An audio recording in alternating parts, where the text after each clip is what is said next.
picking up here at part 2.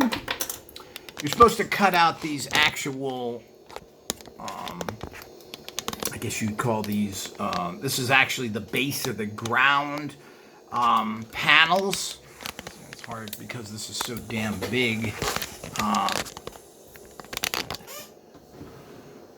So those are the panels you're supposed to cut out and then insert.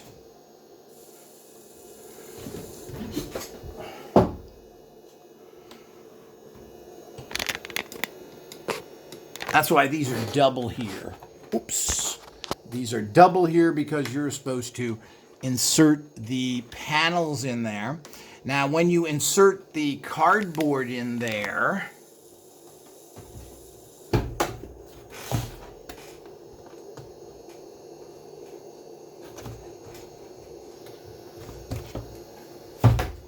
these flames then fit onto the cardboard, which stick out here. So,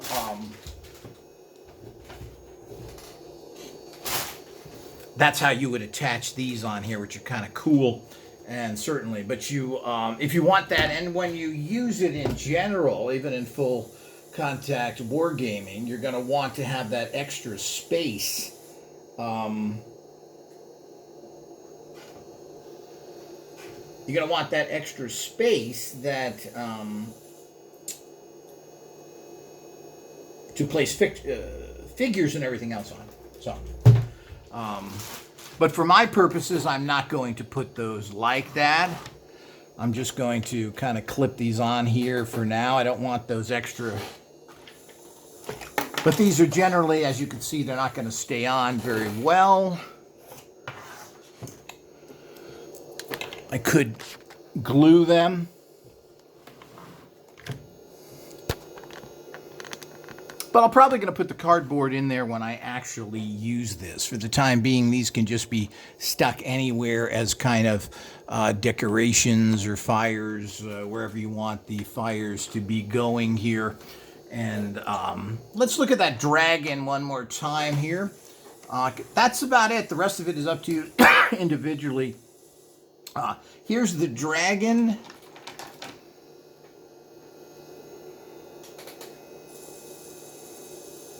And here's a figure. That's what I've never been able to understand when people make small dragons. But I guess this would be quite a large animal. And traditionally, a lot of dragons were like this. They were kind of like giant lizards. So here's a comparison to the two figures.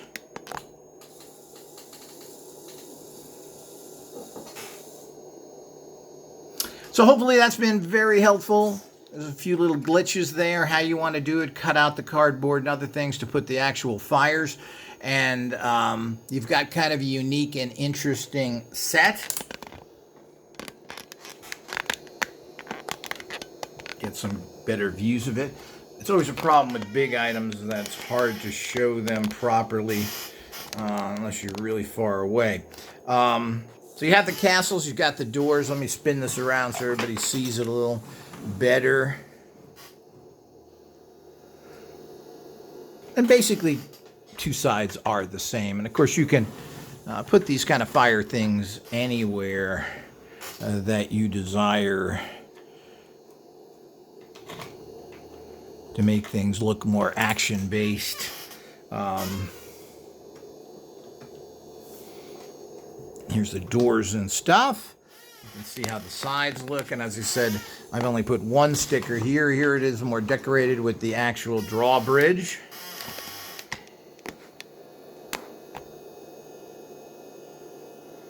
So that's a fun little kit. It's well made, basically. We've shown you kind of all the drawbacks. It's got double openings. In terms of if you're looking for something more historical, you wouldn't have double openings.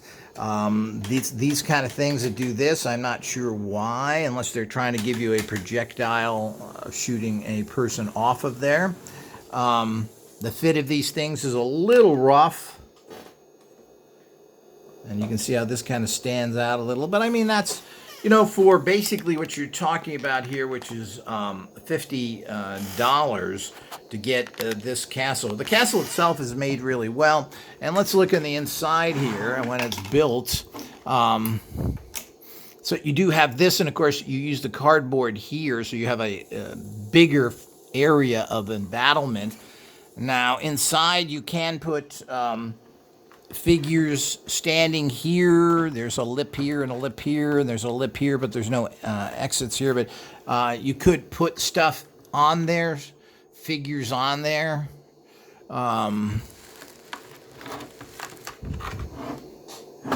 But there's really no openings there. These openings allow you to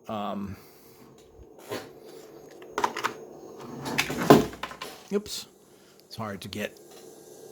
You can put figures in these openings here. There's a little shelf behind there where the figure can stand on.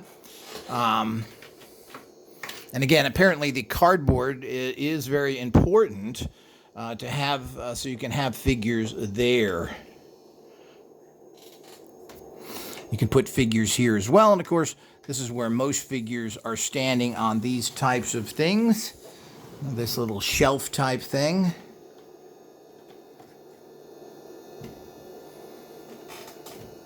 Oops, the shelf type thing, and of course you've got 4 of those. And you can position cannons and other things up there. But the space is small. But when you put the cardboard in here, you're going to get a large area where you could put catapults in, cannons, other things, so you could shoot back in full impact wargaming. So it's a cool little castle. Everything is well made. It's got some nice features. It has a great... if you're into the figures, the mounted figures are kind of nice, and they stay on their horses because they actually press on.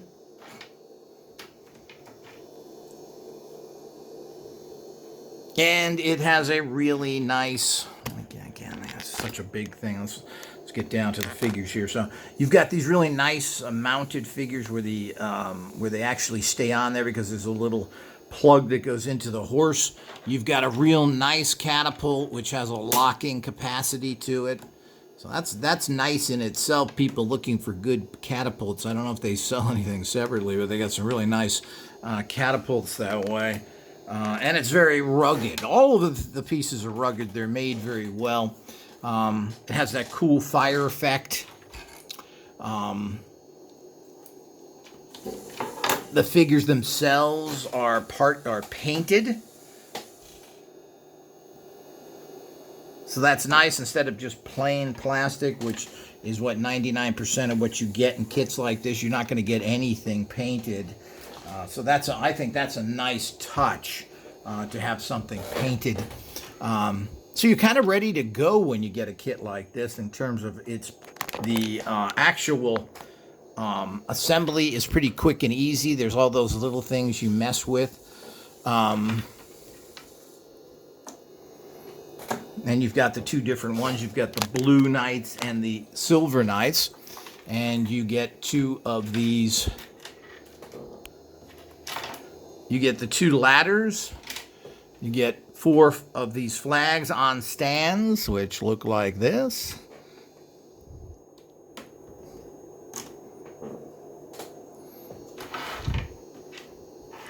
With the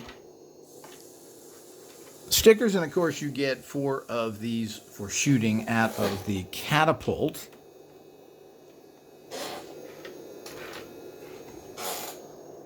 And that's about it. I hope you've enjoyed this. This is a pretty cool kit in general. And I certainly like the castle. It's nice and rugged and cool.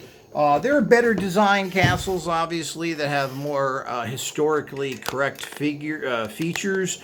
They're all a little bit different. I mean, they're all castles that kind of look like this, but you can see from this one, there's all sorts of kind of different features. And the features are, 2 sides that are the same, which means if this is the same, there means there's a drawbridge on the back. Now, is that important to you or not? As you said, for battle games, having lots of entrances are preferable. So this is very good for full contact wargaming where you're shooting objects. So it means you can go through holes and stuff like this, which is going to get you a lot more points. You also, the fact that you could attack from both sides, which generally isn't done in practical wargaming, probably doesn't have much of a value. This could add to some play value if you want to attack from both sides, and that way it gives you multiple entrants. And you've got more openings here. The drawbridge does not go fully up. It only fits on the outside, and this is attached by string. So, I mean, these are all pluses and minuses depending on what that is, but that gives you another entrance into the castle, which, of course, you've got to make, particularly when something is this strong. You've got to have lots of entrances to make practical full contact wargaming more interesting. If you can't get into the castle, because normally you'd break from the outside in, and of course this is so thick, this would probably work very well in our modified fashion, and that means making areas that you weaken here, so that if you hit it with a particular type of weapon, that it would open up. Here, what's nice is they have so many openings that these are things that you would shoot for and work on. So everything has its own practicalities to it in terms of full impact, full contact wargaming. And if you're using it for other things, well, all of these things do have some nice aspects in terms of the opening. So even though obviously you wouldn't build a castle with this many openings, because that's how people get in. So that's not a good idea. So I hope you've enjoyed this. This is the actual CHATEAU NOIR, or Castle Black. This is Castle Black, where you actually are able to, as I said, it's so difficult when you have such large items. So this is Castle Black from Starlux, the French manufacturer. And this has been a very detailed and intimate view of this particular castle. I hope you enjoyed it. Make sure that you like this video. Make sure you subscribe so that we can keep bringing you really close-up details about the actual product you're getting and what the pros and cons are as we try and actually assemble as we go. Hope you've enjoyed.